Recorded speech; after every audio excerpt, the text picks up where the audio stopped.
Good evening, I'm José Candelario. This is Puerto Rico Coast to Coast. Tonight, we look at visibility, representation, and the stories that shape how Puerto Ricans are seen both in Washington and across the mainland. Because when people talk about Puerto Rico, it's usually after a storm, when the grid collapses, when FEMA stumbles, and when headlines scream crisis.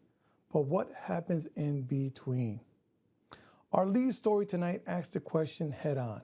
Why does Puerto Rico vanish from national conversation until disaster strikes? We'll look at the data, the coverage gaps, and how that lack of sustained attention shapes everything, from Congress to classroom. Then we'll examine the new Puerto Rican caucus in Congress. Is it real power or symbolic politics? In Orlando, Boricua teachers are redesigning bilingual education for a new generation of students, and later we'll break down how the student loan forgiveness impacts Puerto Rican stateside, who benefits and who's still left behind. Finally, we'll close with the island's ongoing status debate and what the diaspora is starting to demand from both Congress and the media. Because visibility isn't charity, it's democracy. Today, we turn to the lens not on Puerto Rico itself, but how it's seen, or more precisely, how it isn't. When a hurricane hits, Puerto Rico makes national news. But when the lights are back on, or trying to be, the cameras are gone.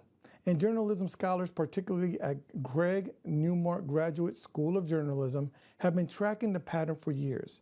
At a recent panel, journalists and academics dissected how major U.S. outlets covered the island. The findings were sharp.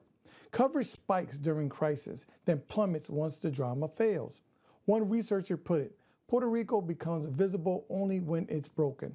The problem isn't just airtime, it's framing. Stories are often told as Puerto Rico were foreign aid, not part of the United States. 3 million U.S. citizens framed like outsiders in their own nation. And those stories often exclude Puerto Rican journalists. Local experts or community voices, instead, mainland pundits narrate an island they rarely visit, except when it's underwater. After Hurricane Maria, the coverage of Puerto Rico surged 600%, only to collapse 6 months later. Reconstruction, education, healthcare, almost invisible. The result, less accountability, fewer policy follow-ups, and a public that only sees tragedy, never resilience.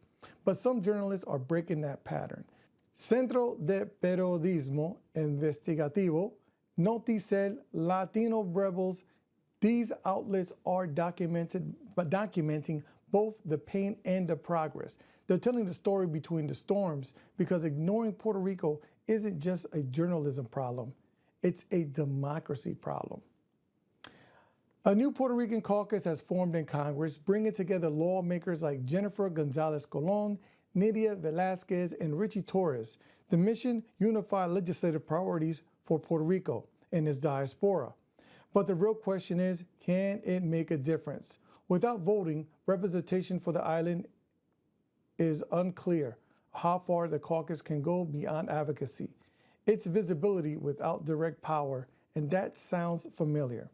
It's another kind of media blind spot, political this time though. Representation, after all, isn't just about showing up. It's being heard and being counted when the roll call matters. In Orlando, Boricua educators are rewriting what bilingual education looks like. After Hurricane Maria, thousands of Puerto Rican families resettled in Central Florida. Many students walking into classrooms that had never heard Spanish spoken fluently. Teachers like Maria Soto and Dr. Elvin Gonzalez built programs that embrace dual identity instead of erasing it. Their classrooms are part of a language lab, part cultural hub. The challenge? Funding and recognition. Federal bilingual programs are often temporary grants, not sustained commitments. Still, these teachers are turning language into leadership. And that's a lesson Washington can learn from.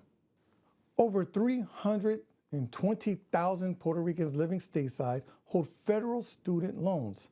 And under the latest rounds of loan forgiveness, many qualify for relief, in theory. But in practice, Puerto Rican borrowers are still hit by delays, confusions, and communication gaps. Bilingual resources lag behind, and servicers often misclassify borrowers from Puerto Rico as international. For those who do qualify, it's transformative, saving thousands in interest and freeing up money for family needs. But for others, it's just another example of policies that forget to include the people who need it most. Puerto Rico's status debate is back in Congress again. A proposed referendum would offer three options: statehood, independence, or free association. The diaspora isn't sitting this one out. Activists in Philadelphia, Orlando, and Chicago are mobilizing, demanding an equitable process with full funding and bilingual education on every option, because this time the debate isn't happening to Puerto Ricans, it's happening with them. And the question isn't just political, it's existential. How long does an American territory remain invisible before it demands to be seen? So tonight we saw a pattern from Congress to the classroom to the newsroom of Puerto Ricans insisting on visibility, whether it's journalists demanding coverage, a teacher demanding resource, or voter demanding representation. The message is the same. We exist between the storms, and that story, the one that doesn't make the breaking news, might be the most important one of all. Because when Puerto Rico is only seen in crisis, it's easy to forget the creativity, resilience, and power that define it every day. And that's the point of Puerto Rico Coast to Coast, to see the whole picture, not just the headlines. I'm José Candelario. Buenas noches, mi gente.